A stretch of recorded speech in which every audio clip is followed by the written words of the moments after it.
Bonjour. Nous sommes ici, dans ce sanctuaire qu'est Notre-Dame, pour présenter les religions et les danses des religions.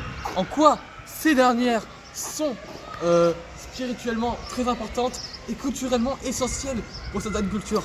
Voilà. Donc maintenant, quand j'évoque des danses religieuses, on peut penser au soufisme musulman ou même aux danses, aux liturgies chrétiennes, aux messes chrétiennes endiablées, comme si je puis dire. Et donc maintenant, nous allons évoquer dans cette présentation aujourd'hui une danse particulière pour une religion particulière, le judaïsme, qui est empreint de cette essence de danse avec la tat mitzvah. On connaît les fêtes des bar mitzvah, toutes les célébrations un peu clichés parfois comme le Rabbi Jacob. Nous allons traiter tout cela aujourd'hui avec mon ami. Ces danses sont importantes et en quoi elles révèlent de la spiritualité inhérente du judaïsme. Voilà. Hello, dance mitzvah is a joyful dance. It is performed at weddings and it celebrates the union between Jews. But there are some stereotypes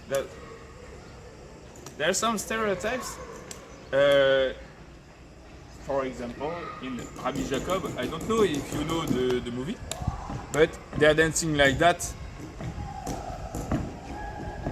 Attends, on va le caméo là. Hein?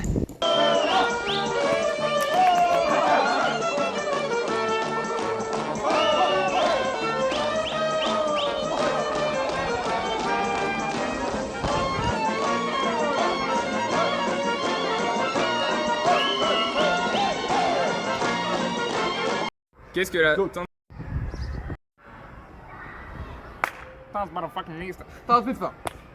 Comme vous l'avez vu précédemment avec mon ami Clément, nous sommes essayés à la tat mitzvah, la danse traditionnelle juive. Et donc, à travers nos mouvements, nos pas endiablés, nos petits mouvements comme ça, eh bien vous allez peut-être pu voir qu'en fait, c'était que des stéréotypes, que dans notre imaginaire qui avait été engrangé par toutes les vidéos qu'on peut voir sur internet. Voilà.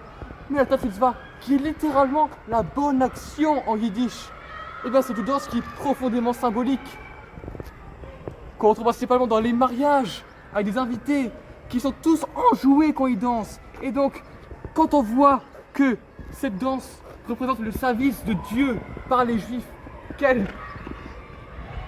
montre l'unité d'un peuple à égalité devant Dieu, qui sont unis, eh bien on se dit que en faire un stéréotype fait de cet événement sacré quelque chose de vraiment dommage.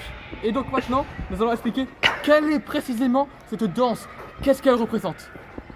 Ok les élèves, on va commencer à faire l'appel. Alors, Ethan, Oswald, Clément, Mittel-Eister, présenté. Je te demande,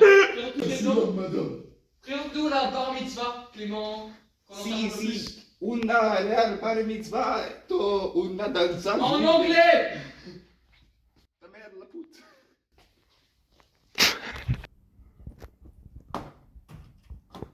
Ok, je vais procéder à l'appel de cette permanence. Alors, Ethan, Oswald, Présent. t'es là, très bien. Clément, Mittel-Eister, dans tout le bureau, comme d'habitude. Good morning. Sortez de sir. là. Yes. but Expliquez la bar mitzvah What? à ce monsieur. What is a real bar mitzvah? A real bar mitzvah is not like you see in Rabbi Jacob. It's a totally another thing. Dance in a circle and everyone is holding their hands and dancing around the one who is cheering. Et donc, la bar mitzvah est un événement très important. Et donc, la bar mitzvah, dans le nom on voit mitzvah, d'accord, c'est étroitement lié. Et donc, à elles deux, elles sont l'essence du judaïsme. Et donc, on va vous expliquer maintenant pourquoi on a choisi cette danse en particulier, ce sujet en particulier. On voulait vraiment montrer que la danse, c'est un élément très important de la religion et de la culture en général. Et donc, culture religieuse, les deux mots sont dedans. Et ensuite, la danse, on voulait montrer que ça unit les peuples, que c'est quelque chose qui unit, qui peut représenter la réconciliation, l'amitié, l'amour.